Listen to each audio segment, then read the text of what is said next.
So now in this session what we'll do, we are going to understand graphs in C++ using adjacency list. There are various modes of implementation of graphs, but at the moment we'll be considering adjacency list and then we are going to implement that. To do this, what we have here is, let me take you to one of the resource. Here we have adjacency. So now what we have is, we have an adjacency list here. So here what we have is, we have a set of lists, one for each node in a graph consisting of its neighboring nodes. Okay. So what we have here is, you can see that we have 4 nodes here in the image, 1, 2, 3, 4. And every node is pointing to 2 elements. Okay. Say 1 is pointing to 2 and 4. And this is what an adjacency list is. We have a node and the node is pointing to a number of other nodes. And this connectivity lines are known as edges, you already know. So what a graph is a collection of nodes and edges, okay? And 2 nodes, if they are connected to each other, they share one edge. So now we are going to create this graph in C++ using our data structures, okay? Now let's see how we can do that. I hope this adjacency list is clear. 2 is pointing to 1, 3, 3 is pointing to 2, 4, and 4 is pointing to 1, 3. Now let's do that. So to do this, we are going to make an implementation of this, and let's say we are going to create a new, let's say a quick project, and we are going to call it as your graph.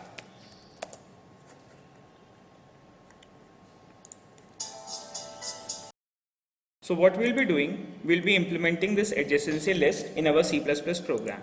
In order to do that, what we'll do, let's just quickly change. We don't need any arguments here at the moment, and I would like to point to my main method, main function.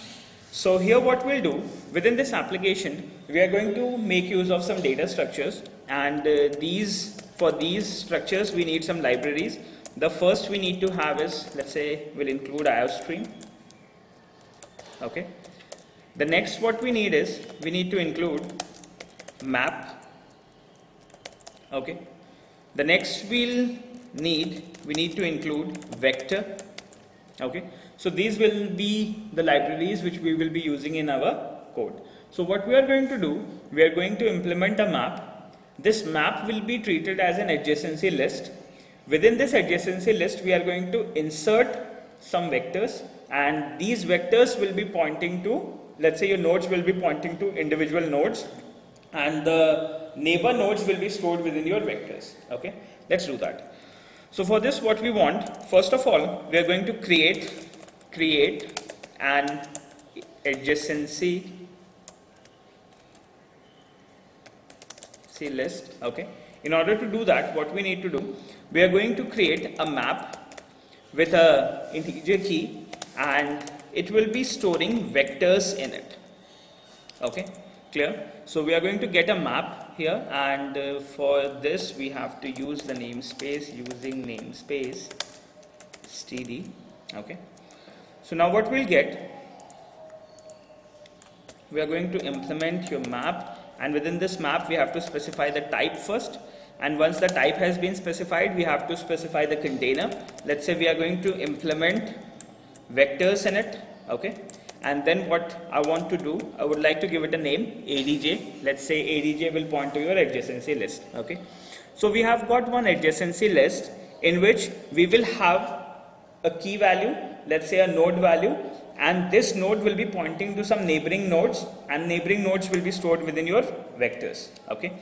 Let's do that. So first of all, what we are going to do, we are going to create, let's say our node 1 is pointing to some values here, and let's say it's pointing to 2 and 4. Okay. So to do this, what we will be doing, we'll do it something like this. We are going to create a vector integer. Okay. Let's say this vector will be n1, node 1, and this node 1 will be pointing to some elements. Okay. Let's say it will be pointing to 2 and 4, and in order to do that, first of all, what we'll do, we'll take an array implementation of 2 and 4, and then we are going to put that array into your vectors, which we already did in the previous sessions.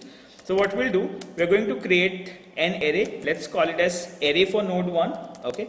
And we are going to put in some value. Let's say I want to put my neighboring nodes 2 and 4 in it. Okay, and now what we'll do, using this vector implementation, we are going to put in that array 1 and we are going to insert two elements. So we are going to do it something like this, array 1 plus two elements, because we have these two elements and we did that in that analysis part in the debugging section, that why we have to use this 2. Okay, so now what we have is, we have a node n1 which is pointing to 2 and 4. Okay, so we are going to insert this vector into our map here, and we will be inserting a value here which will be pointing to this vector.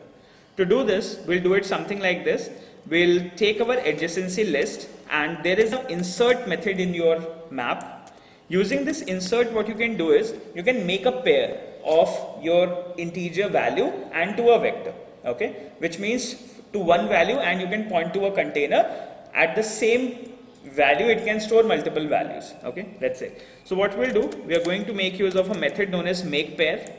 And using this make pair, what you can do, you can provide in, let's say, node 1, and we are going to input our vector n1. Okay, so at this moment what we can see is, now n1 is pointing to 2 and 4. Clear? In the same way, we are going to do that for our next elements. Let's say we have array, and 2 is pointing to 1 and 3. So let's say we'll print it something like this, 2 is pointing to 1 and 3, and we have got a vector integer, and we have got this node 2, and node 2 will be implementing array 2 and array 2 plus 2. Okay, and finally we are going to insert values here. We are going to implement the pair, and then what we have to do, 2 value will be pointing to your n2. Clear? So this is a basic implementation of your graph. Clear? So 1 is pointing to 2 and 4, 2 is pointing to 1 and 3, and we can do that with others as well. Let's say the third value will be over here. So we have inserted these values into your graph here. Okay, so let's say we are pointing from node 1 to 2 and 4, and from node 2 to 1 and 3. Okay, now what next you can do is, let's say we will do something like, let's say, loop through all these here, and then what we'll do, we are going to print the values out. Jo bhi node hai, let's print that graph here. So to do that, what we are going to do, we'll do something like this. First of all, we are going to, let's say we have these two elements. Let's say we have two nodes here at the moment, 1 and 2. So what we'll do it something like this. Let's say, let's get started with int 0. Let's go for I is smaller than 2, 0, 1. Okay, and let's say your plus plus. Clear? Now what next we have is, we'll be looping through both of these nodes, and let's just print that out. Let's say we are going to print the adjacency list. So we are going to print it something like this, node and the element I. Let's say 0 and 1 se we are starting, we can go with 1 and 2 or something, 1 less than 3. So that will be like, looks more appropriate. Okay, so we are going to print it something like this. Then what we need to do is, we are going to print the matrix for this node. Okay, so it will appear somewhat like node 1 is pointing to 1, 2 or 2, 3, something like this. So to do this, what next we can do, let's say we are going to get the vectors from here. Whatever values are stored in a vector, we'll take that value with respect to our adjacency list. So we can get our adjacency list, we can get the ith element. Let's say we are going to get the first element from the adjacency list, and we will be printing somewhat like this. Let's say vector, we'll store that in a vector of integer type, and let's say that will be v. Okay, but since we are inserting in a vector, so we need to get started with 0, I guess, wherein we have pushed it from, because the vector index will move from 0 or something. So what we'll do, let's just put that through 0. Okay, 0 to less than 2, and we'll be printing it with node 0 is equal to this, node 1 is equal to this, something like this. So we'll be pointing to adjacent of I, that will be stored into your vector. And now what you can do is, you can implement a for each loop as well here, and you can do something like this. Let's say we take one integer, and for every value within the vector v, okay, we'll be printing that out. Okay, so now what we'll do, we'll print the value for our integer value j, and let's say we can put in a comma and we can get the values out. Clear? And finally, once all the values will be printed with commas or something, let's say we can use a space as well. Space would be like more good because otherwise we'll get a comma at the last.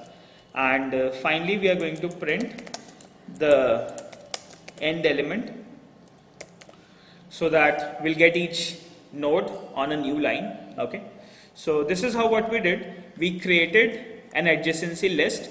We have stored values within an adjacency list. So now you can see that if you want to make a list of elements, let's say at one position we have 100 elements, at second position we have 200 elements, and then we want to loop through with respect to one index, let's say with respect to one key pair, we want to access multiple values, we can use this graphs section. Okay, now, so using this adjacency list we have printed that. Now let's just print that out.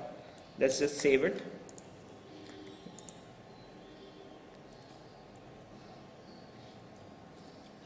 So let's just test. So what we'll get the node and their pairs which are stored with respect to that node value. So we'll get the neighbors.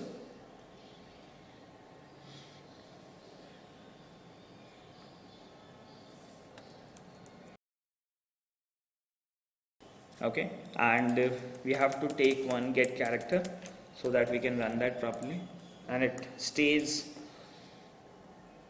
until and unless we provide one character here.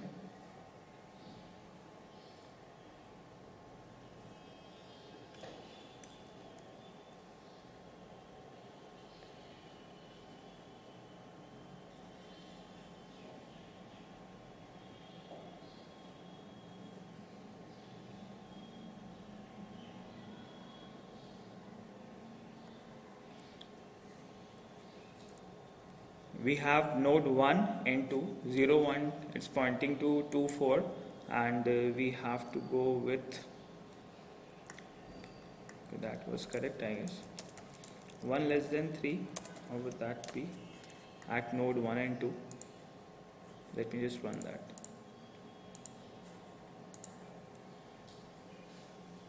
Because we have pointed through 1 and 2, so we'll get that adjacency of 1 and adjacency of 2. Because here we have already stored 1 and 2 here directly. It was 1 and it was 2. So we'll loop through 1 up till 3, and then we'll get the result here.